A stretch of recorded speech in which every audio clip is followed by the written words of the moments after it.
I've always been an advocate for free speech. I've always said that freedom of speech is a huge, important cog in the wheel and mechanism of a free and democratic country. Everyone should be able to have their say, no matter what side of the political divide they're on, left, right, even extremists, but there should be consequences. You can say whatever you want, but within reason. If you use a social media platform to incite hatred, anything malicious, murder, riots, breaking the law, then there must be consequences which you have to pay. Because it's wholly wrong that someone should be the target of anything illegal, hatred, violence, because of what you've said directly, then you should pay the consequence. I'm not wrong in saying this. I'm not being a lefty spoilsport, but I think I'm being rather civilised, and I think it's the decent way of thinking about things. I mean, what kind of society would we be if we allowed someone to speak publicly and encourage and whip up violence and hate against people simply because they don't like them, and that hatred and violence then happens? Personally, I don't think that should happen in a civilised democratic society. I don't know about you lot. The same as doxing and libel. So if you give out someone's address on your, say, social media platform, channel, whatever, in the hopes that someone rather unscrupulous finds out where this person lives and can cause that person harm or whatever, then you should be the subject of the full weight of the law. Even libel and slander. If you use your social media platforms to completely lie about someone because you don't like them and they've got the better of you the whole time, then that person should have the right to drag your ass through the courts and make you pay for it. It's how a civilised country works. We need rules. We need the rule of law. We need order. And we need borders.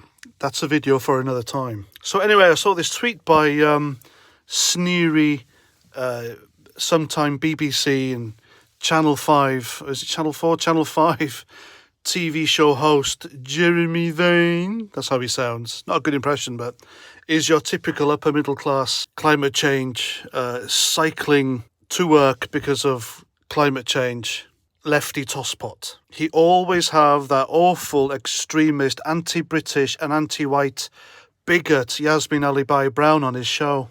And if he'll have someone who's either centre or a conservative right wing on his show, he will always cut them off, and he'll have the left-wing extremists like Yasmin Ali Brown have their say for longer. He's very biased.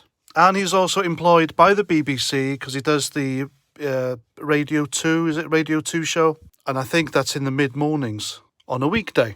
Now, as you know, being employed by the BBC, that means Jeremy Vine's wages would come out of mainly the licence fee, which everyone is forced to pay. Whether you watch the twat or not, you have to pay. The BBC licence fee is a form of tax, and it's an unfair one at that, because you can go to jail, ultimately, if you don't pay and you've got a television. Even if you don't watch your telly, you still have to pay.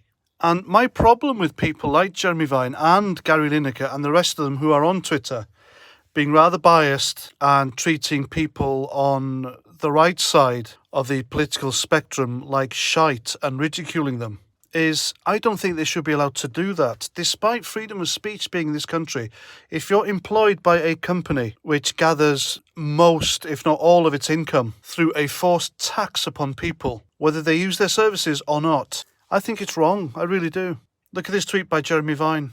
Slagging off another journalist, he says, "This is a huge loss for GB News. Replacing Andrew Neil with Colin Brazier is like replacing a shark with a goldfish. He should be keeping stuff like that to himself." Now, I haven't heard anything bad said about Colin Brazier as a journalist or whatever on Twitter, on social media, and now this Jeremy Vine is just ridiculing him. For all we know, Colin Brazier could be a loyal TV licence fee payer. So Jeremy Vine has basically slagged off one of the people who pays his wages. Imagine being in a different company, a small company that relies on customers, and you're slagging them off on social media. You'd be out the door.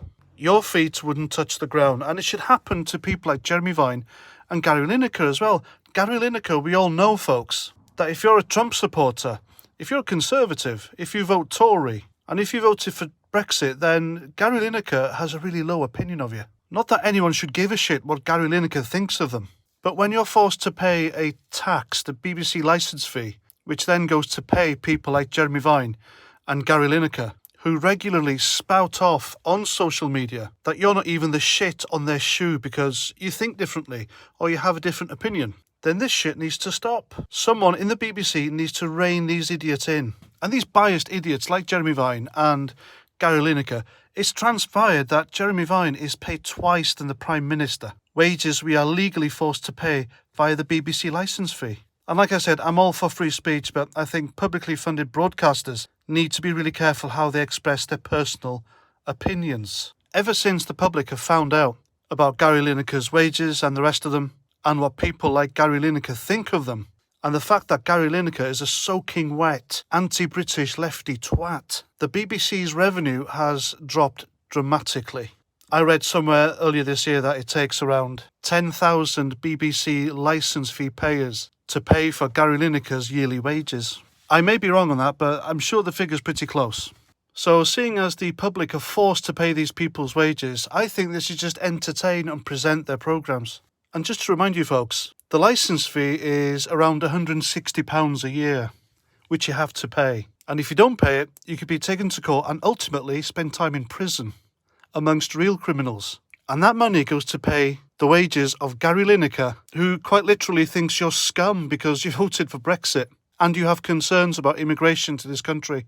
And he gets paid around £1 million of that money every year to present the football highlights. That's right, folks, the highlights. You don't get the full matches. You'll get about 10 minutes of a 90-minute match, and you have to pay for that. And the only person coming out of this well off is Gary Lineker. And to me, that's morally wrong. And there you have it, folks. More than enough reasons there to stop paying your TV licence fee tax. And Jeremy Vine's a douchebag and all. Anyway, that's that. That's my video. Please let me know what you think in the comments. If you wish to support my channel, then please feel free to buy me a beer. So that's that. Comment, share, subscribe. And until my next video, Roger Trout.